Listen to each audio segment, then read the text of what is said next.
Dr. Mahmoud Bawumia is very, very, very focused. I'm sure anybody that has followed him would know that over the years, he's been consistent. For him, it's been about the ideas. It's been about competing ideas. It's been about the transformation of this country. And he is focused on the cause. Okay. After the 2024 election, as a team, the NPP, but as the Bawumia team, what did he say to you after the declarations, whether he knew that you had lost the election as a team? What are the things that he said to you on the way to get back up? Well, he was quite clear that we have a superior vision to what His Excellency John Dramani Mahama has. Unfortunately, the good people of this country thought otherwise. And so his view is that we need to stick together, stay strong, stick to the cause, allow the party to go through the reorganization, and then when the reorganization is done, we would regroup and see where the issues are. And since the party went through a process, set up a committee to do a review. The review has been done. The committee has its issues, identified the issues, has done some recommendations for the future, presented it to the National Council. It is on the back of that we went to do some of the reforms in our constitution at the conference. And so based on all of these things and based on the outcome of the party's own review, Dr. Mahmoud Bawumia believes that the Ghanaian people are still in dire need of what he represents and the transformational plan he has for this country. And so he would give it another try. Okay. On the back of that, so when did he begin this Ashanti Regional Tour? I know he rounded up on Friday. How long had it was Wednesday. It was just a 3-day. Okay. So the Ashanti Regional Tour, call it a whistle stop. Okay. It's been a feature of his campaign, and typically he will do a lot of stakeholder engagement before he goes full blown. The full blown campaign is yet to take off. That is where he would go to the constituencies and meet the polling station executives, sit down with them and have conversations with them. For now, he's involved in a lot of stakeholder engagement, both internal and external, talking to party officers at various levels, talking to traditional authorities, civil society organizations. If you're going to run a country, just to gauge their thoughts. Yes, and if you're going to lead a party, you must make sure that you have a broad view of the issues and people from various stakes also understand what you are bringing to the table before you zoom in. And so I'm sure even in the next few days, he may touch base again with Eastern region and some other regions to just do some of these stakeholder engagement with the constituency executives. Okay. Latest by the end of the month, entering into early October, he will now zoom into the polling station level engagement. That is where now the party people sit. They are the owners of the party, and that is where now you present your vision and your mission to them. With these engagements, what are the things that have been said to him? What are the things that you've picked from the people that you've engaged, as you mentioned, traditional authorities, the constituency executives, all of these people? What have they said, and you've added it to your notes, going forward into the proper campaign? Well, I think that the posture Dr. Mahmoud Bawumia has is one that creates the environment for people to make a lot of input. Okay. And so you go to a place and people tell you, you know what, the vision is clear, we cannot align, we cannot connect with it. We see what you see, you've been able to move it to that level. But there are a few things that we believe in our past government. And these are the party people speaking to you. In our own past government, we believe we should never get to, some of which they will list to him. And so you recall the video you just played. At some point, he was actually apologizing to the party people. It has a context. The point he was making is that we made a lot of strides. We achieved a lot in government. But of course, there were other things that we couldn't do. For example, the party people who were seated in that room, a lot of them made a clamor call for a reshuffle, which as a government, we did not hit to. There were specific policies that the party people themselves asked for. For example, for a very long time, the party people asked for the revocation of the e-levy, something that we didn't do as a government, even though our own party people asked for. Our own party people asked for specific reshuffles. We didn't do. His view is that And the party people actually tell him that it is one of the reasons why close to 2 million of our own party people refused to turn out to vote on election day. Okay. Because they felt that, well, we spoke to you about several things, you didn't listen, we're not going to come. And it showed in the results. You realize that the NDC didn't appreciate much in terms of their base, what they even got in the previous elections, but the MPP lost a lot of votes. So that gives us a vivid picture of what is required to be done going into the future. And Dr. Mahmoud Bawumia's posture is, listen, we are building this together. We are moving into the future. The journey is one that we are all collectively involved. We apologize. Clearly, you are right. Whether with the benefit of hindsight, whatever it is, you are clearly right. These things shouldn't have happened. We should at least have done basic things like reshuffling and all those things that you requested for. We apologize. It will not happen again. It is a learning process. We have learned from it. Fortunately, all of us are here in this room and we know what happened in the past. Based on that, I believe if we stick together, dust ourselves up, put ourselves together, we should be able to become a much more formidable team going into the future, not just for our party, but even for Ghana. Because we'll be going into a government where we know all the things we did right, and we are very much aware of the things that we could have done better for which we didn't do. And so it is no longer going to be just a learning process for us in the next government, but we would have learnt and clearly have what it is that we need to do in mind once we touch base. And the party people are receiving it very, very, very, very well. Talking about the video, so the context is the apology was to the party faithful. The party people who were there in the room. Of course, the party, I mean, they are Ghanaians. Okay. You recall that there are certain things that a lot of people were asking for. Okay. You know, the party NPP is represented fully in each of the polling stations in this country, over 40,000. Yeah. And so when they speak, it is the voice of the people. When they tell you something, you should be mindful and know that it is the people speaking. So not the EC basically has an average of 500 voters average in an album. Okay. And if you have in every polling station, if you have your people telling you that this is what our people in our polling station are asking for, it is the voice of the people. And so if the people asked, the people of this country asked for reshuffling, they asked for e-levy to be removed, and we didn't remove it. And he's talking to them.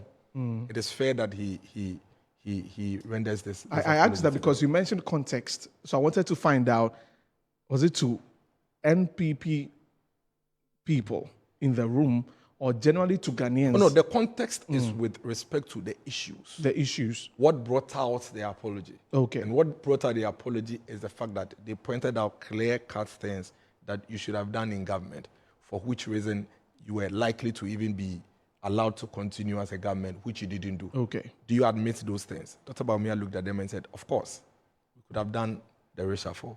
Of course, he personally had always been against e-levy anyway, and we could have removed e-levy. He had always been against the betting tax, and we could have removed the betting tax. We didn't do it. And he feels that for all of us, as a party, who will be going back to the Ghanaian people to ask for their mandate, even to you, first of all, we apologize. Can we now dust ourselves up and put ourselves together so that we can be much more formidable with the experience we've gathered and make sure that we do not repeat some of these things we experience in the next government? Do those statements not throw his boss under the bus? No. What it actually does is that it shows how much of a team player he is. Okay. Because then he's owning up to a government that he was part of. He was part of. Exactly. I mean, other persons can say, so why didn't that happen? Why didn't the things that people were calling for, why did it not happen when in government? Well, you see, leadership comes with so many things. Okay. There's something that one entrepreneur, I've forgotten the author, wrote in a book. He said, when you're not in the boardroom and you don't have all the facts, sometimes your understanding of the issues may be entirely different from what is in the boardroom. Okay. When you have the benefit of hindsight, everybody is wise.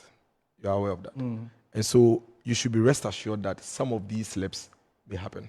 Okay. What you do, or the difference between a bad leader and a good one, is the one that is able to look back and appreciate the things that they could have done better and use that to inform future decisions. And I think that is what is most important at this point.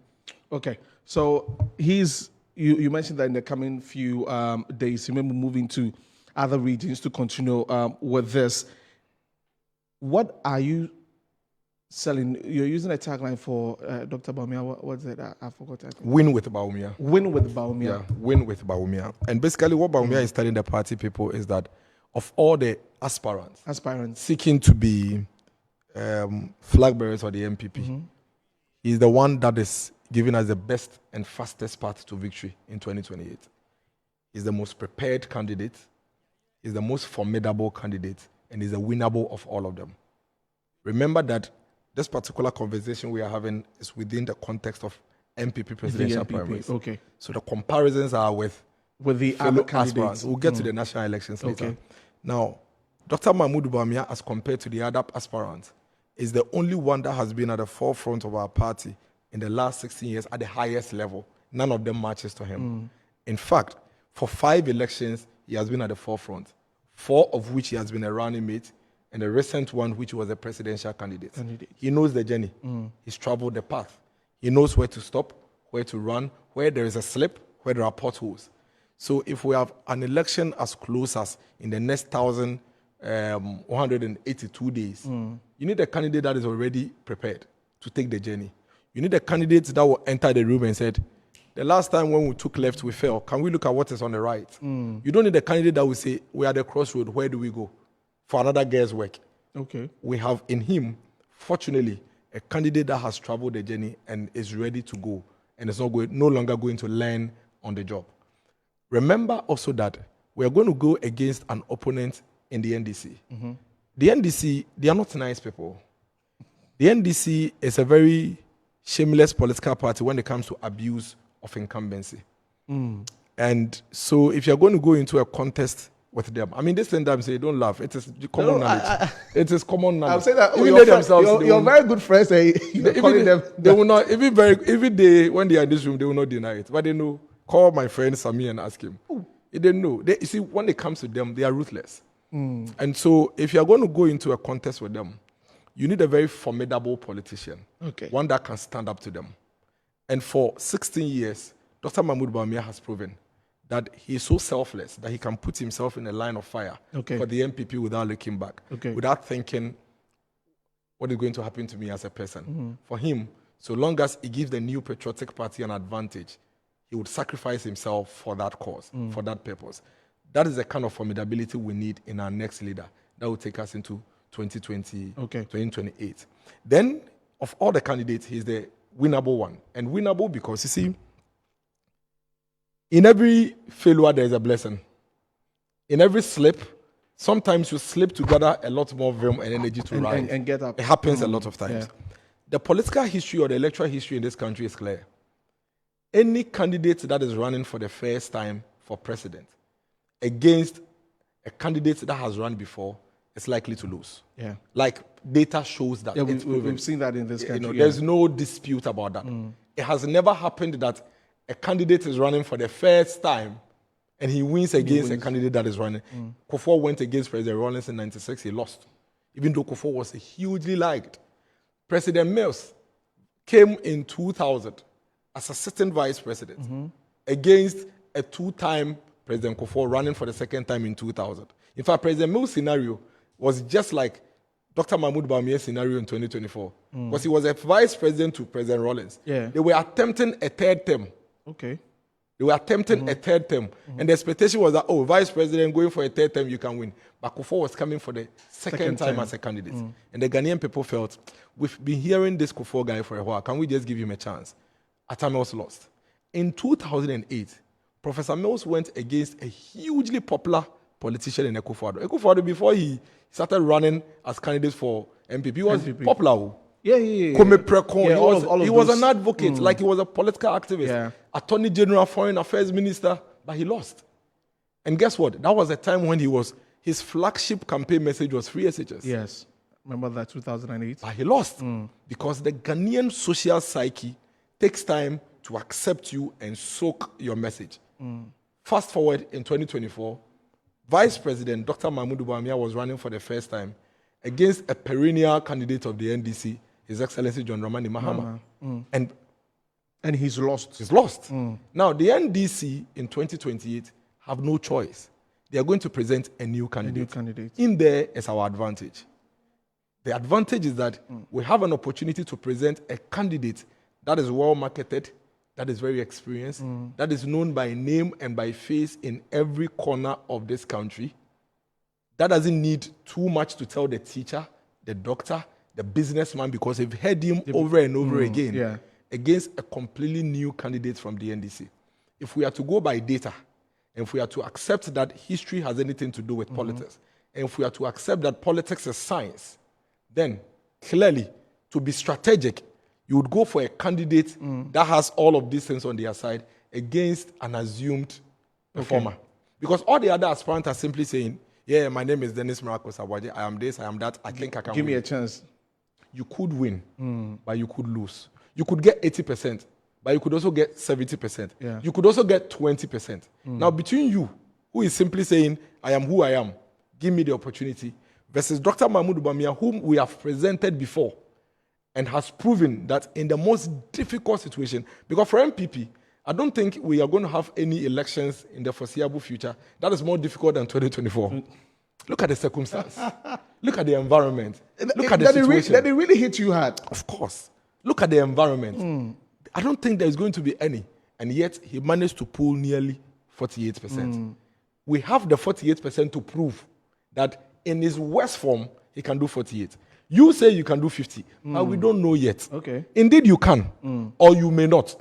Every election is a risk. Yeah. So between the proven candidates versus you who is saying we should count on hope, it's fair. No way you mentioned that strategically we go for the one that we can actually count on, especially because the election is too close for us to gamble. Okay. And you see, the other thing for the NPP is that if we should lose, God forbid, 2028, the likelihood for the new NDC person to do 2 terms is very, very high. True. And that pushes it very far off.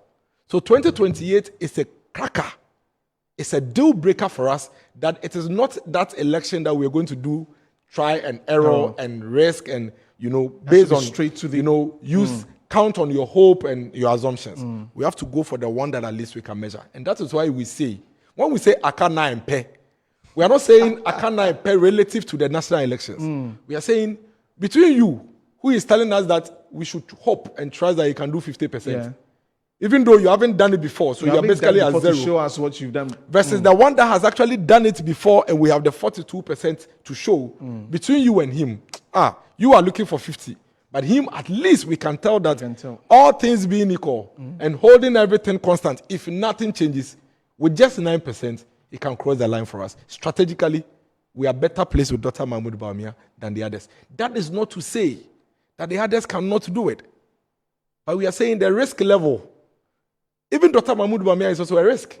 Everybody is a risk because it's an election. Yeah. But if we are to weigh the risk level, if we are to find X by using probability, then probability that Dr. Mahmoud Bawumia, who has run before, can win is better and higher than who haven't run before, especially because our political and electoral history proves that if you are coming for the second time against a new candidate, like we are going to have in the NDC, you are likely to win against that candidate. And so that brings me to the question about, then now it makes me know that you've really done a lot of research, especially with the NDC, and knowing that you'd be facing. What were those who say that? Dr. Bawumia was part of this whole team that we have talked about that led us to that loss in 2024.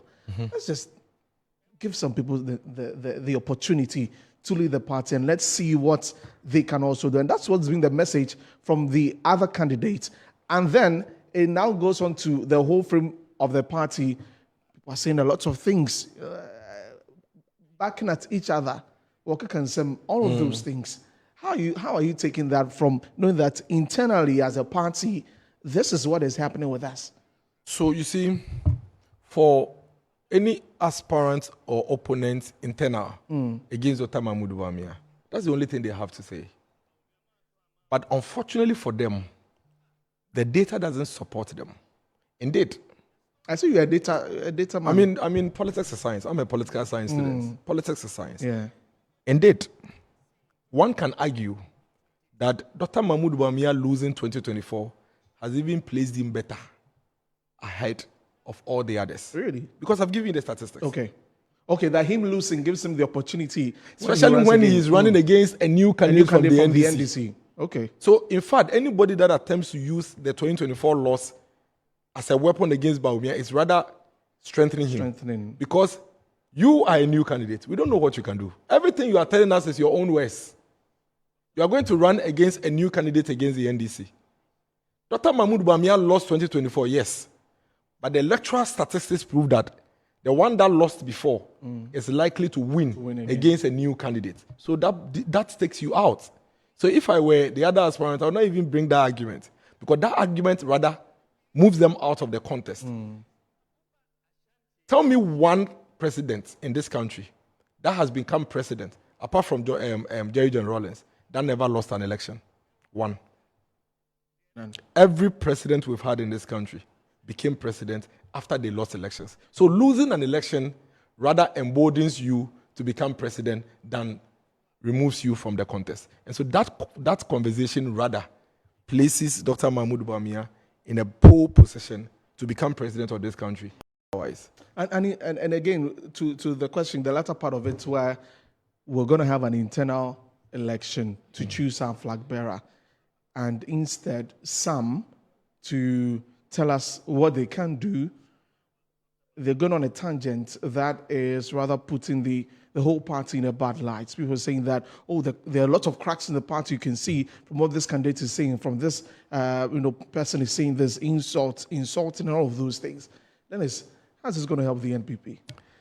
The Dr. Mahmoud Bawumia is clear. Rhetoric, conversation, insults, mudsliding, maligning, they don't convince anybody. Look around. You barely have politicians who insult become victorious in any contest. So if your strategy is to insult and run others down, continue. You will lose.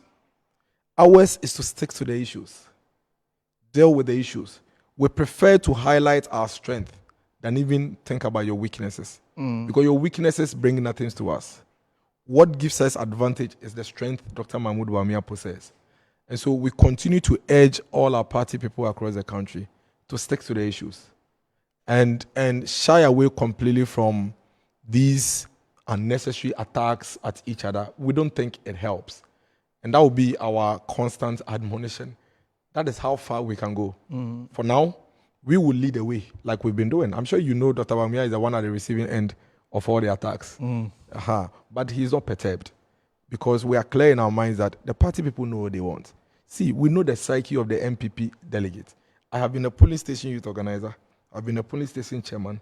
I've been a constituency deputy youth organizer, constituency youth organizer. I've been a municipal chief executive. 3 elections in my constituency, I was campaign manager. Various roles at the regional level, various roles at the national level.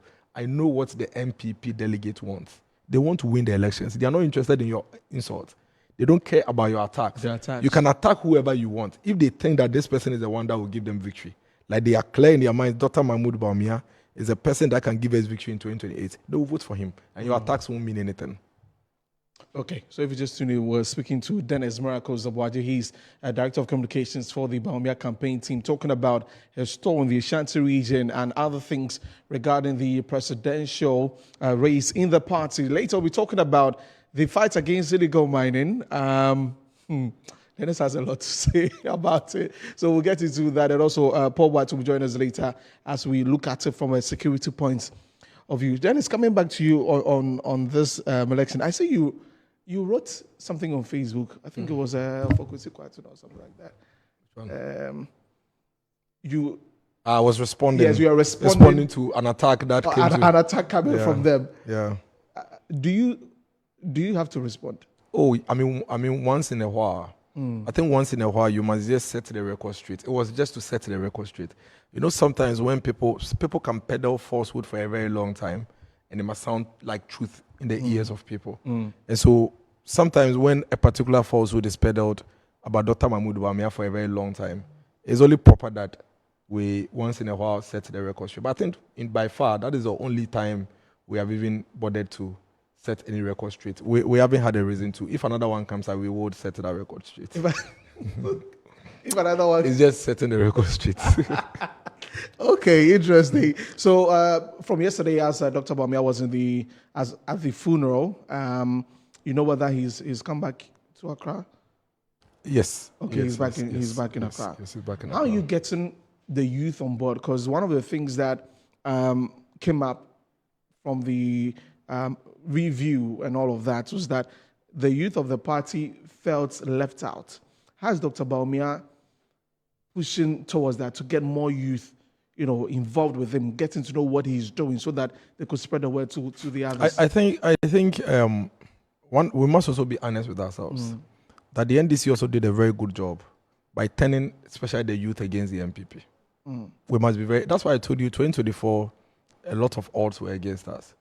See, are you aware that a 24-year-old person in 2024 was only 10 years old in 2010? In 2010, yeah.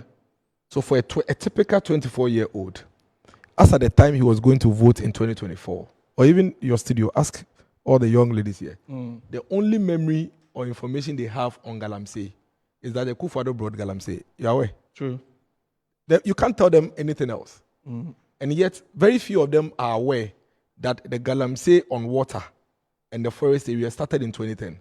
That indeed, the current president, who campaigned and turned the entire country against the president, the Kufuor, actually was president in 2013. And that when he was president, Galamsey was so bad that he had a cause to set up an interministerial task force to fight Galamsey, which he failed. Because the minister he put in charge actually said that he has given up in the fight against Galamsey. Okay. But how many 24-year-olds know this? So you can imagine, even if 24-year-olds do not have memories of this, how about the 18-year-old? Okay. The 18-year-old, as of 2024, was basically 4 years old in 2010. So a lot of things were against us as a party by the time we were in 2024, where even between 24 years old to the last person who is 18-year-old and was going to vote, basically had the mindset that everything is a certain Akufo-Addo, and that the current president is a saint. Okay. And if you had seen the water in 2024, and you were always hearing about Galamsey, and and we all agree. I was going to hold that, so when we get to the I'm just making a point to this. Yeah, I get it. We all agree that it was devastating, and you're a young person. Yeah. What would you do? Would you ever want to see the face of this MPP? No, you just know that. Exactly. And so we should also admit that time would also vindicate a lot of things. Because eventually, now that the president himself is buying the gold from these Galamseyers, and now that Galamsey has tripled, eventually he's going to trigger in the minds of these young people to go and read and say, this guy, all the things you told us, well, you know the guy that told us that when you come, you do this, you do that, and you say the Kufuor, how come? And now they are going to know the truth. I mean, I was here, I think, on Thursday. Yeah. And by the next day, Friday, the number of messages in my DM on Facebook and Twitter from young people who are saying, how? We never knew that there was even a time in this country before a Kufuor where Galamsey was rife, and that the Kufuor rather came to inherit it and attempted to fight. We never knew. So for such people, I'm sure you will begin to see a shift. Yeah. Dr. Mahmoud Bawumia's campaign and vision is 95% youth-focused. Okay. Go and read his manifesto. Everything is jobs, how he can create opportunity for the young people. And he's already shown with his scorecard how to do this. Are you aware that today we have millions of young people who are CEOs, the Snapchat CEOs and the Instagram CEOs. And the LinkedIn CEOs. Yes. And recently I was listening to one young influencer. In fact, so talk to the young ones, Amabelan, Gisela, Adjoati. Hey, you know them. Oh, yes. And I was, I watch them because I'm like, a lot of things are changing. Gone are the days where we complete university and, we are holding our CVs. And trying to look because I look at them, I'm like, how are they doing it? But you pay close attention and you realize that certain things that they are now opportune to have in this country were not there during our time. Yeah. Those things, if they were there during our time, we could have taken advantage to also do some of the things that they are doing. So Adjoati, who simply started as a social media influencer, today says, I have over 10 people that I pay every month. Amabeland has a shop somewhere on the Hacho Road, thereabouts, selling her products. They are doing amazing lots of young things. people doing great stuff. People have forgotten that before 2017, you could not tell somebody that I've sent you the location on WhatsApp. You've forgotten. Before 2017, there was nothing like I've sent you location on on WhatsApp. The lady is smiling, and that is the truth. Dr. Mahmoud Bawumia is the one who came to introduce digital addressing system, made sure that every space in this country was mapped out, including even empty spaces without buildings. And so today in Accra, somebody in Swaman in Western North can send you a location on WhatsApp, and you will drive from here to the Western North to the person's house without asking anybody where the location is. Okay. That was the first opening to e-commerce for the young person. Then he went on to the mobile money interoperability. People have forgotten that before 2017, if you're on Vodafone, you cannot send money to MTN. You cannot send money from MTN to Airtel to Okay. go. People have forgotten. But today, because of that interoperability, it unlocked the e-commerce sector for the young persons. For the youth. Then look at all the things the amazing things they are doing on the internet. Okay. Using the power of digitalization, Ghana card. The reason why people are confident in dealing with people today is because your Ghana card You is can show your Ghana card. Your Ghana card is connected to your phone number. It's connected to your bank account. It's connected to your tax identification. It's connected to your pensions. Okay. And it's connected to your business registration. These things have unlocked many potentials. And these are the things Dr. Mahmoud Bawumia speaks of when he says that his ideas impact millions instead of few people. And once he gets the opportunity, he's going to do even more for the young Ghanaian to be able to thrive in every space he or she finds himself. Dennis, let's go for a break.